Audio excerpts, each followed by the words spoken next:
प्रिय छात्रों, आज के इस व्याख्यान में मैं आपको मैथिली शरण गुप्त की नारी भावना के संबंध में जानकारी प्रदान करना चाहूँगा। मैथिली शरण गुप्त का नाम लेते ही मन में यह आता है कि राष्ट्रीय कवि यानी राष्ट्रीय भावना को लेकर चलने वाले कवि मैथिली शरण गुप्त का हिंदी साहित्य के आधुनिक काल में बड़ा ही महत्वपूर्ण स्थान माना जाता है। मैथिली शरण गुप्त ने अपने जीवन काल में गद्य और पद्य दोनों ही क्षेत्रों में लेखनी चलाई है।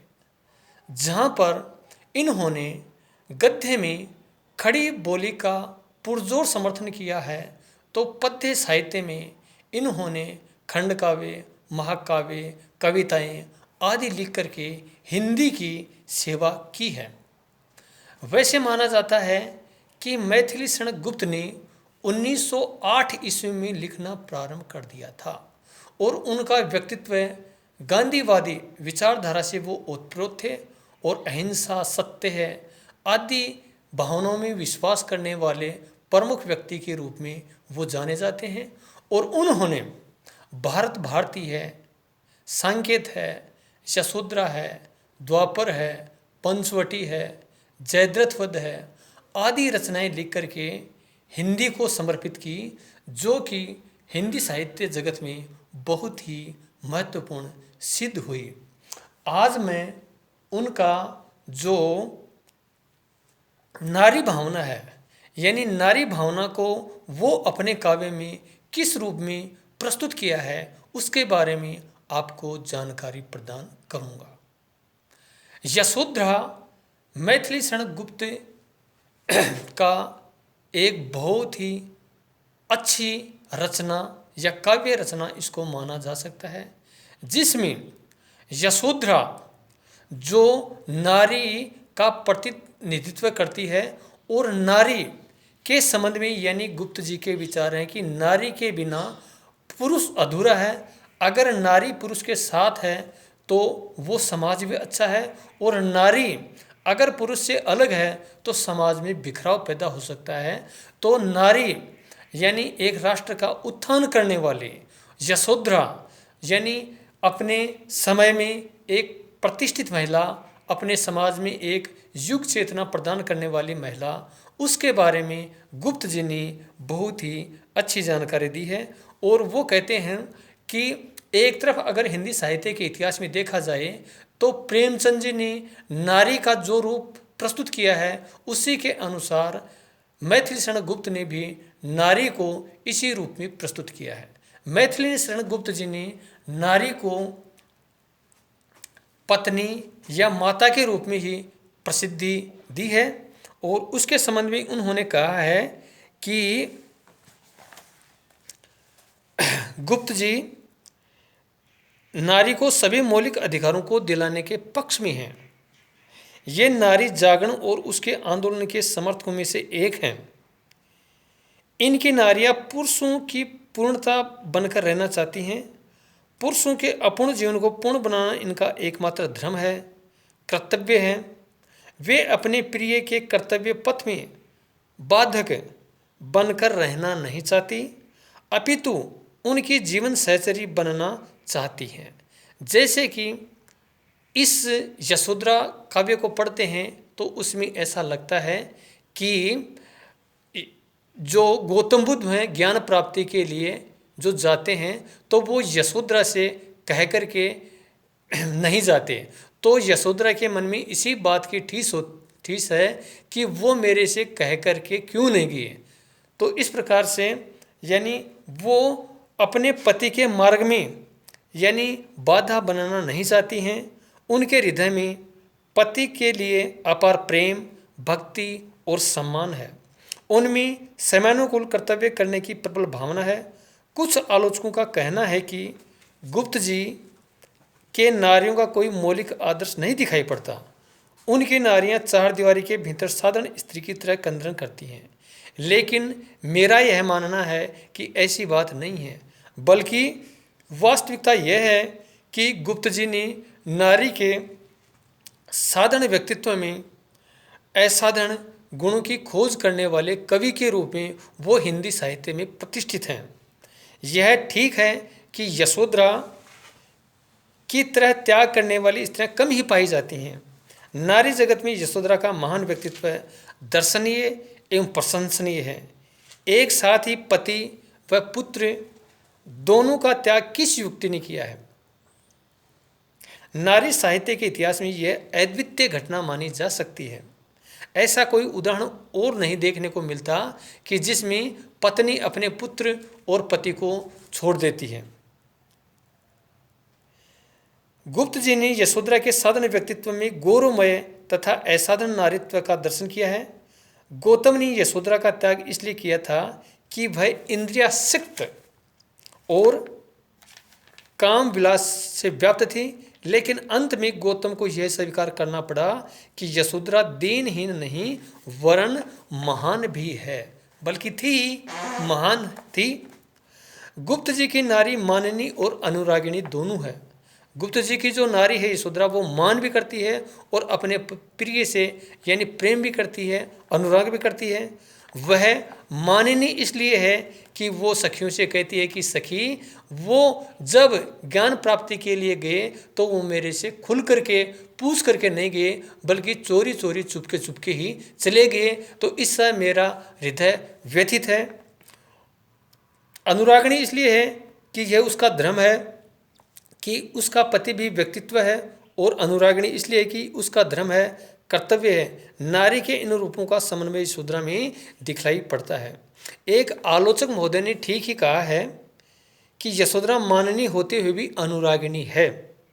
यशोधरा का मान सार्थक है, यथार्थ है। उसकी गौतम से सिर्फ इसी बात से शिकायत है कि उन्होंने चोर की तरह घर छोड़कर वन प्रस्थान क्यों किया। ऐसा करके क्या गौतम ने समस्त नारी जाति को अपमानित नहीं किया। यशोधरा की दृष्टि में पुरुषों का चोर की तरह भागना नारी के प्रति बड़ा भारी विश्वासघात है। वह कहती है, मैं इंद्रियासक्त, वे कब थे विष्णु के चेहरे। गौतम का यह समझ लेना कि उनकी पत्नी इंद्रियासक्त है। यशोधरा जैसी पति नारायणा नारी के लिए ऐसे ही उठा, रह रहकर वह भाव उसके कोमल हृदय को कांटे की तरह चुभोता है। यशोधरा के इस माननीय रूप का चित्रण गुप्त जी ने कवि प्रतिभा की मौलिक देन है। इस तरह का नारी चित्रण हिंदी साहित्य की पहली नवीन सृष्टि है। कालिदास के अमर नाटक शकुंतलम में शकुंतला की अपेक्षा खुले दरबार में हुई थी और दुष्यंत को क्षमा मांगनी पड़ी थी, लेकिन शकुंतला का मान प्रेमजन्य ही कहा जाएगा, यशोधरा के मान की तरह सैद्धांतिक नहीं। शकुंतला व यशोधरा दोनों ही देवियां हैं, दोनों अपने अपने क्षेत्र में अद्वितीय हैं। यशोधरा का जीवन द्वंद्वात्मक है, फिर भी विरह, अनुराग, प्रेम, कर्तव्य, ग्लानि और साधना का जो सामंजस्यात्मक रूप यशोधरा मिलता है वह अपूर्व है, अनूठा है। गौतम ने बहुत बड़ा दायित्व यशोधरा पर छोड़ा था और वह था राहुल का पालन पोषण। आदर्श नारी यशोधरा इस बात को अच्छी तरह जानती है। कवि ने लिखा है, स्वामी मुझको मरने का भी दे न गए अधिकार, छोड़ गए मुझ पर अपने राहुल का सब भार। इस प्रकार हम देखते हैं कि यशोधरा विरह विदग्ध विरहिणी नहीं वर्ण एक आदर्श माँ भी है। युग युग से नारी को पुरुष की गुड़िया व भोग विलास की सुखद सामग्री समझा गया है। आज के नारी जागरण में इस विश्वास का तीव्र विरोध हुआ है। गुप्त जी की नारी वस्तुतः करुणा या वेदना की सजीव मूर्ति है। सच तो यह है कि कवि ने सर्वत्र नारी जीवन की हाय की कहानी कही है। इनकी नायिका प्रिय के प्रेम में इतनी तन्मय हो जाती है कि उसे अपने अस्तित्व का बोध ही नहीं रहता, वह विश्व प्रेम में रम जाती है। लेकिन वास्तविकता यह है कि गुप्त जी की नारी का विश्व प्रेम सैद्धांतिक ही कहा जाएगा, व्यवहारिक नहीं, क्योंकि विश्व सेवा करने के लिए उनके सामने कोई व्यवहारिक कार्यक्रम नहीं दिखाई देता है। गुप्त जी के किसी भी ग्रंथ में विश्व प्रेम का व्यवहारिक पक्ष ग्रहण नहीं किया गया है। वस्तुतः वे एक कौटुंबिक कवि हैं। तो इस प्रकार से यानी मैथिली शरण गुप्त ने अपने काव्य में यशोधरा के माध्यम से एक नवीन दृष्टि प्रदान की है कि वो यशोधरा को यानी उनका पति छोड़ करके चला जाता है, लेकिन फिर भी राहुल का पालन पोषण का दायित्व उनके ऊपर ही आता है। तो इस पूरे निष्कर्ष के बाद में हमें ये देखने को मिलता है कि इन पंक्तियों में या इस रचना में हमें यह संदेश मिलता है कि पुरुष के बिना नारी अधूरी है और नारी के बिना पुरुष, यानी पुरुष के मार्ग में नारी बाधा बनने वाली नहीं है, बल्कि नारी यह चाहती है कि वह पुरुष जो भी कार्य करे उसके कार्य में वो कोई बाधा बनने वाली नहीं है। तो यशोधरा ने यानी अपने कर्तव्य में जो भी कष्ट आए वो सब कष्ट पति के लिए सहे, लेकिन फिर भी वो अगर इतिहास में याद रखी जाती है तो एक कर्तव्यनिष्ठ महिला और मतलब समाज को एक संदेश देने वाली महिला के रूप में प्रस्तुत हुई है। अब इसका माननीय रूप, यानी माननीय रूप तो इसलिए कहा जा सकता है कि वो मान करना, यानी मान ऐंठ करना तो सभी यानी स्त्रियों की विशेषता होती है, लेकिन माननीय यानी वो अपने काम से काम रखने वाली एक नारी महिला है। लेकिन उसके सामने अगर उसका पति पीठ फेर करके चले जाए तो एक साधारण सी बात है कि कोई भी स्त्री होती है तो वो मान अवश्य करती है। और मान इसलिए करती है कि अगर वो अच्छे काम के लिए गए हैं, किसी अच्छे कार्य के लिए गए हैं, तो मुझे वो कहते, लेकिन वो मुझे कह करके नहीं गए, सखी वे मुझसे कह करके जाते। ये पंक्तियां बार बार इसी ओर प्रेषित करती हैं कि यशोधरा के मन में पश्चाताप तो नहीं होता, लेकिन उत्कंठा पैदा होती है कि मैं ऐसी भी नहीं थी क्या जो यानी ये शिक्षा प्राप्ति के लिए ज्ञान अर्जन के लिए गए तो मेरे को कह करके जाते हैं। और अनुरागी यानी अपने प्रिय से प्रेम करने वाली है, और प्रेम करने के नाते ही वो माननीय भी है और